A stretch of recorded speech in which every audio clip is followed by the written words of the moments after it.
ನಾನು ಯೂಟ್ಯೂಬ್ ಒಂದು ಸ್ವಲ್ಪ ಬ್ರೇಕ್ ತೊಗೊಂಡಿದ್ದೆ. ಇವಾಗ ಮತ್ತೆ ಕಮ್ ಬ್ಯಾಕ್ ಮಾಡೋಣ ಅಂತ. ಹಾಯ್ ಹೆಲೋ ಎಲ್ಲರಿಗೂ, welcome back to my YouTube channel. ನೀವು ನೋಡ್ತಾ ಇದ್ದೀರಾ ಮೇಘನಾಸ್ ಡೈರಿ. ನಾನು ಮೇಘನಾ. ಆ್ಯಂಡ್ ನಾನು ಕಮ್ ಬ್ಯಾಕ್ ಮಾಡೋದಕ್ಕಿಂತ ಮುಂಚೆ ಒಂದಷ್ಟು ವೀಡಿಯೋಸ್ಗಳನ್ನ ನೋಡಿದೆ. ಏನಿತ್ತು ವೀಡಿಯೋಸ್ಗಳಲ್ಲಿ, ಏನೇನು ಕಂಟೆಂಟ್ ಹಾಕಿದ್ರು ಅಂತ ಮೀನ್ಸ್ ಹೊಸ್ದಾಗಿ ಮತ್ತೆ ಎಂಟ್ರಿ ಕೊಡೋದಕ್ಕೆ ಏನು ಬೇಕಂತ. ಅದರಲ್ಲಿ ಎಂಟ್ರಿ ಕೊಡೋದಕ್ಕಿಂತ ಹೊಸ್ದಾಗಿ ಮಾಡ್ತಾಯಿದ್ರೆ ಏನು ಮಾಡಬೇಕು ಅಂತ ಹಾಕಿದ್ರು. I am also get interested. ಏನಿರ್ಬೋದು ಅಂತ ನೋಡಿದೆ. ಅದರಲ್ಲಿ ನಿಮ್ಮ ಹತ್ರ ಫೋನ್ ಇದೆಯಾ, ಫೋನಲ್ಲಿ ಕ್ಯಾಮ್ರಾ ಇದೆಯಾ, ಆನ್ ಮಾಡಿ ಪಬ್ಲಿಕಲ್ಲಿ ಹಿಂಗೆ ಇಟ್ಕೊಂಡು ಮಾತಾಡ್ಕೊಂಡು ನಡ್ಕೊಂಡು ಹೋಗಿ ಅಂತ ಎಲ್ಲರೂ ಮಾಡ್ತಾರೆ. ಆ್ಯಂಡ್ ಆಲ್ಮೋಸ್ಟ್ ಟ್ರೈ ಮಾಡೋರಂತೂ ಟ್ರೈ ಮಾಡೇ ಇರ್ತಾರೆ.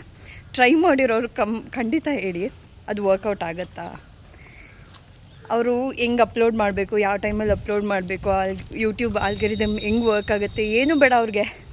ಯಾರೋ ಒಬ್ರು ಹೇಳಿದ ಕಂಟೆಂಟ್ನ ಕಾಪಿ ಕ್ಯಾಟ್ ಮಾಡಿ ಅಥವಾ ಸ್ವಲ್ಪ ಅದಕ್ಕೆ ಮಸಾಲ ಇದೆಲ್ಲ ಹಾಕಿ ಹೇಳ್ತಾ ಇರ್ಬೋದು. ಬಟ್ ಅದು ವರ್ಕೌಟ್ ಆಗೋಲ್ಲ ಅಂತ ನನ್ನ ಅನಿಸಿಕೆ. ನಿಮಗೇನು ಅನಿಸುತ್ತೆ ಅದನ್ನು ಹೇಳಿ. ನೀವು ನಿಮ್ಮ ಆನೆಸ್ಟ್ ಒಪಿನಿಯನ್. ಕ್ಯಾಮ್ರಾ ತೆಗೆದು ನಾನು ಮಾತಾಡಿ ಅಟ್ಲೀಸ್ಟ್ ಅದರಲ್ಲಿ ಒಂದು ಕಂಟೆಂಟ್ ಅಂತ ಇರಬೇಕು. ಆವಾಗ ಯಾರು ನೋಡೋದಕ್ಕೆ ಇಷ್ಟಪಡ್ತಾರೆ.